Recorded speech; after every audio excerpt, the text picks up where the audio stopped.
This is a guide to meditation. I think in another set of videos we'll actually do some guided meditations, but right now I want to explain the steps. And in a previous video, we put up reasons for meditating. So what I tell people when they first start is aim for 2 minutes a day. You want to be consistent. And what we're doing is we are aiming, the goal is to create space in between your thoughts.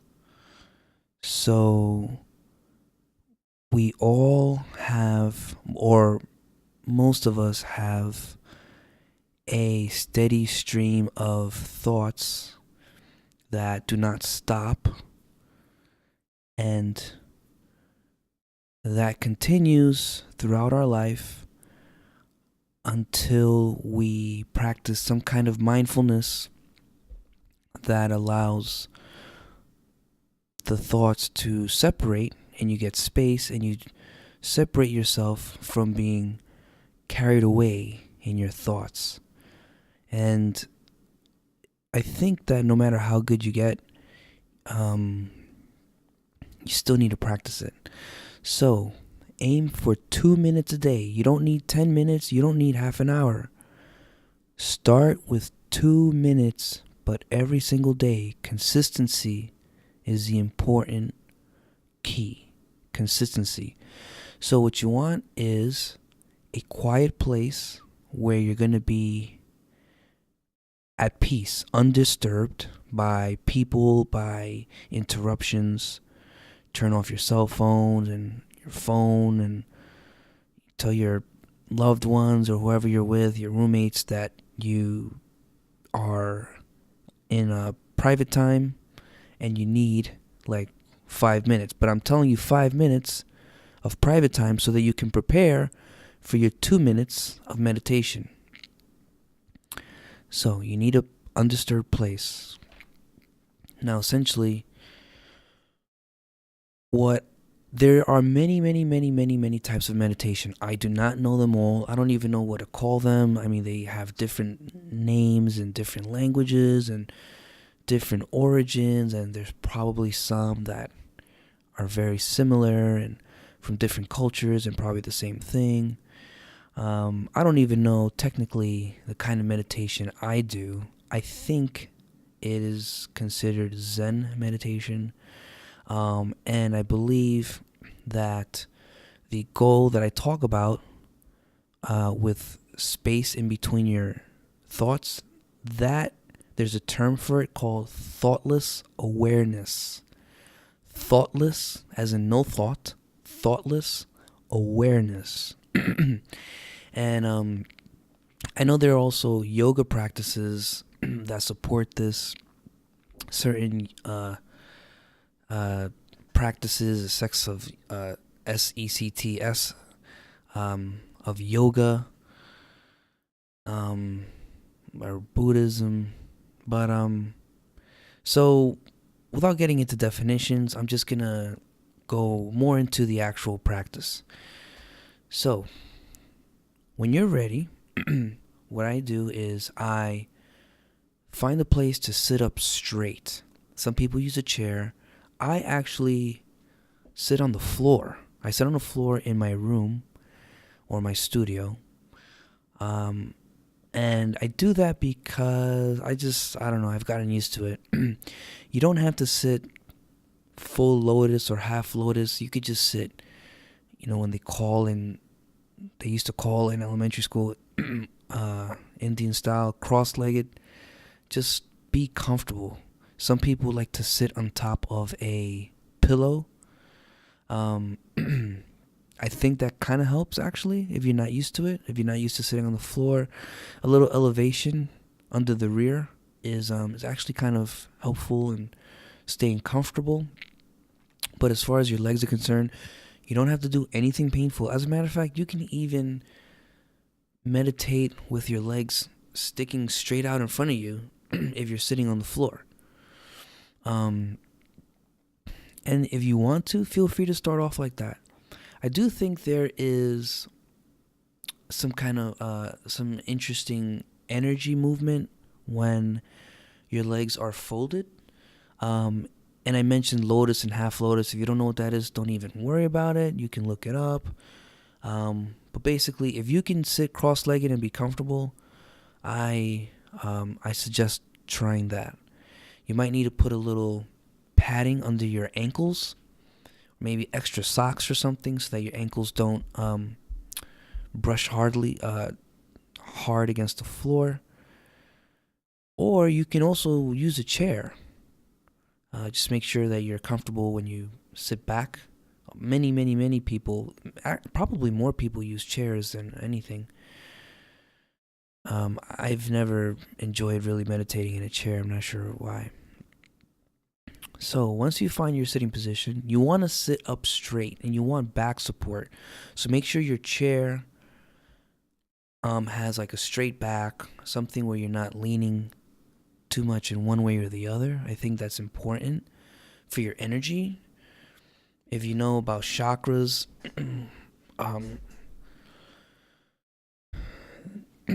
there's an energy flow that happens when your body is straight.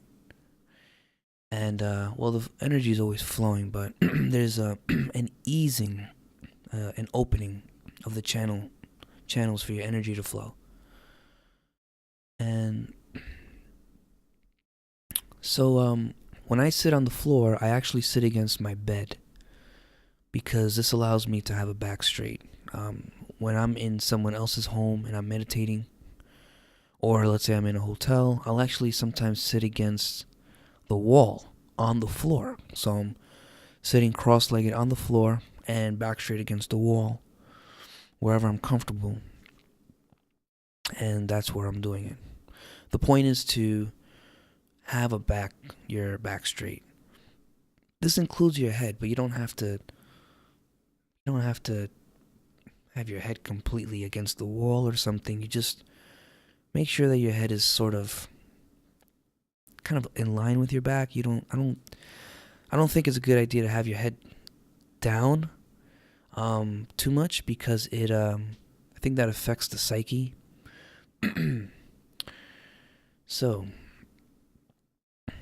the basic premise when you're you're sitting. Now, there's also hand positions.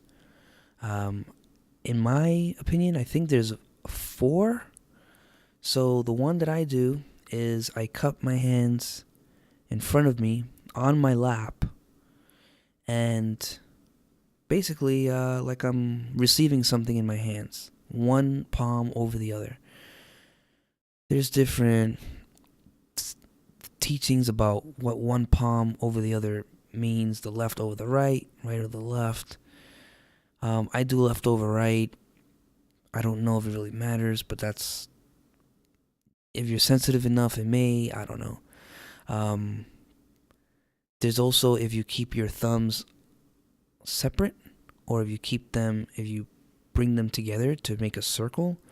There's many people that enjoy both. I actually enjoy them separate. However, once in a blue moon, I'll bring my thumbs together, and it seems to me that bringing your thumbs together keeps you more in your body. Otherwise, keeping them separate, I think, seems that the mind is more spacey. One may work better than the other for you, or at different times. And while I'm at it, I heard from one source that the right palm over the left palm is like inviting spirits or something. So I don't do that. I do the left over the right. Okay. There's also, you may have seen, if you're cross-legged, people with their hands on their knees while you're cross-legged. So you're leaving, your palms are they're up, and they're like this, as if you're waiting to catch something falling from the sky, like rainfall or something, with two different hands. So you can do that, or you can also close your thumb and your pointer finger on each hand and make circles and put those on your knees as well. And you'll see this often in different poses. I've tried them and I've never really gotten into those. I just didn't enjoy them as much. I do think each of those poses has different attributes. So if you're just starting, it may be worth it to try each one. Maybe try each one for 1 day or 2 days or 3 days, and then move to another pose and go through like maybe 2, 3, or 4 poses, and then see which one you like better, and then just stick with that one, whatever one that you felt that you like better. Now, when you begin, the whole point is to breathe deeply and slowly. That's what we're doing. And while we are breathing deeply and slowly, we are focusing on our breath. We are focusing mentally, our thoughts, our concentration on our breath. Now, when you breathe slowly. And what is super, super, super, super, super critical is that your out breath is just as slow as your in breath. The out breath is just as important, and I am not exaggerating this at all. I am not exaggerating this 1 hair, 1 millimeter. The out breath is just as important as the in breath. They both should be the same speed, and basically as slow as you can do them comfortably. You do not want to be uncomfortable, because meditation, in my practice, the way I do it, is comfortable. Okay, so I'm going to take a few deep breaths, and when we breathe in this practice, we are breathing deep into our diaphragm. The diaphragm is a bodily organ that is located towards the bottom of the stomach, and it's way, or towards the stomach somewhere, the bottom, or I think, or middle. All I know is it's below your chest, but what you're trying to do is get your breath as deep into your body as possible. Think of yourself as like a vase, and I've said this before in some videos. I see us as vessels. We are human vessels. We are empty, and we draw energy into us. And when we're breathing,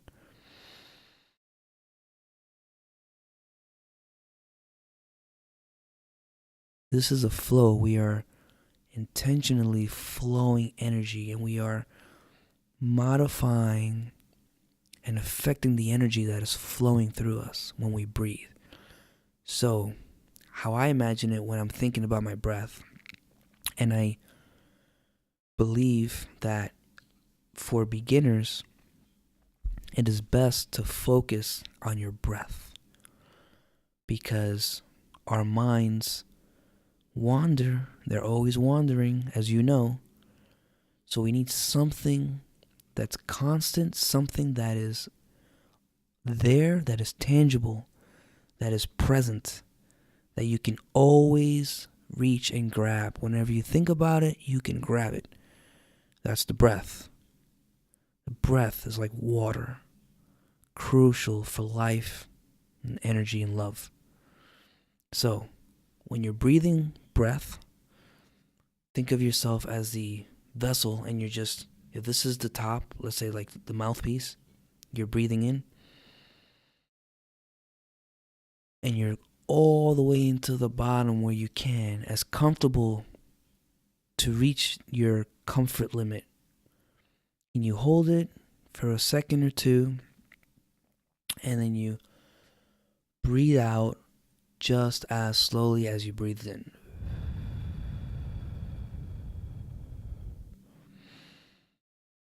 And what helps me to breathe out slowly is to purse my lips. Um, the way I just showed you, if you bring your lips together like you're whistling, it slows the breath coming out, and it helps you to maintain the evenness between the in and the out. So you're breathing in, holding for a moment or two. You're not putting pressure on yourself when you're holding your breath. You're just holding, not pressure, just holding, and then you let go.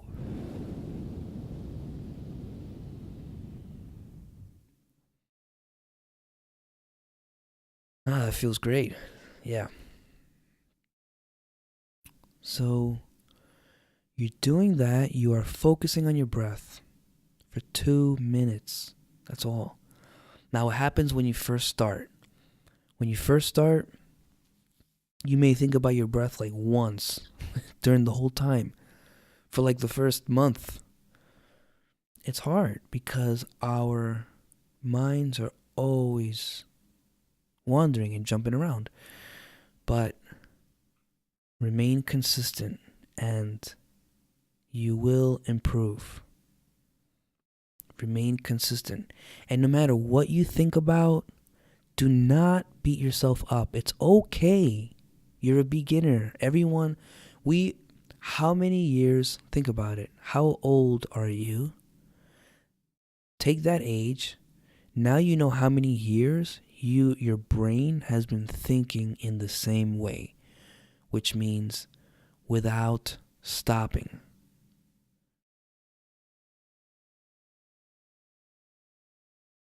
Right. That means it's going to be hard to get your brain to pause. It's going to take some practice. So, do not beat yourself up or judge. Do not judge yourself for your thoughts, because there's a very good chance that before you notice pauses in between your thoughts, that's like later on down the road. There's plenty of road to get there. What you may see, there's a good chance you'll see before that, you'll probably start being more aware of your own thoughts. Instead of being lost in them, you're more, maybe more separated, but just able to have a bystander perspective on it instead of a first person perspective. And the thing is, with the bystander perspective, you can judge them. You may have a tendency, I also have a tendency to judge my thoughts. So for instance, I'm getting angry, let's say, like I'm a pattern of angriness, and without any kind of meditative mindfulness training, I might just be like, all upset and throwing things around or blowing up at people, blowing up and, doing erratic actions out of anger. Now, with some mindfulness training, then you might be all of a sudden noticing your anger. Like, oh man, I'm angry. Oh man, I want to do something. Wow, why am I so angry? And then maybe you're noticing the things you want to do. You imagine yourself doing these things, and then you may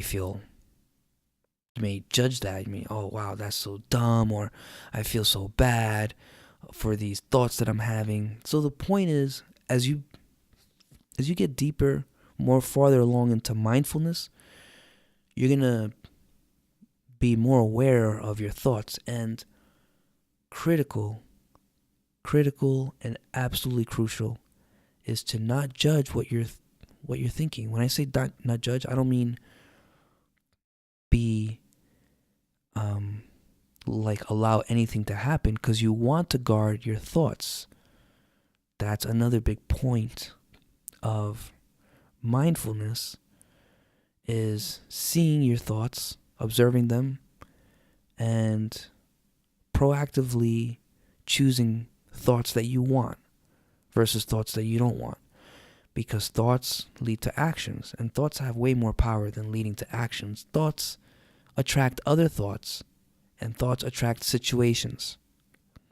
So, the point being, you want to proactively choose your thoughts, have more choice in your thoughts.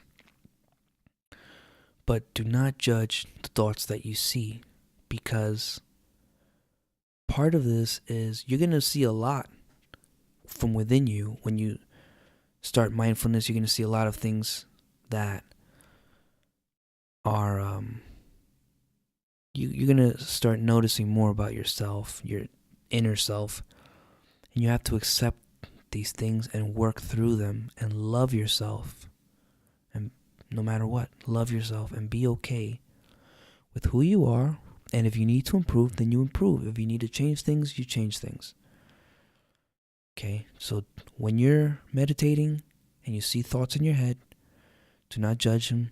Do not beat yourself up for not having any space or not even remembering about your breath the whole 2 minutes. Don't beat yourself up. Just keep going back and meditating every day for 2 minutes a day. Another point. Meditation is not sleep. You don't want to be sleeping. So this is why I tell people to not do this in bed, because there's a good chance you're going to fall asleep. While sleep is great and I believe underrated and completely undervalued and lacking in our society, it's not meditation, and meditation holds different rewards. And that's what we're getting at right now. We want the rewards of meditation. And those rewards are pauses, space between your thoughts, more awareness of what you're thinking. And that's just the beginning. So, if you find yourself sitting down but you're falling asleep when you're trying to meditate, you probably want to do it at another time in the day, earlier, I'm assuming, sometime when you're less tired. You want to make sure that you're in a position, physical position, and a mental state where you're going to stay awake during your 2 minutes of meditation. So do them earlier. I don't know, but you want to stay awake. That's the point. So I think that's about it. And I do believe that we're going to actually have some guided meditations. I will put some of those up hopefully soon.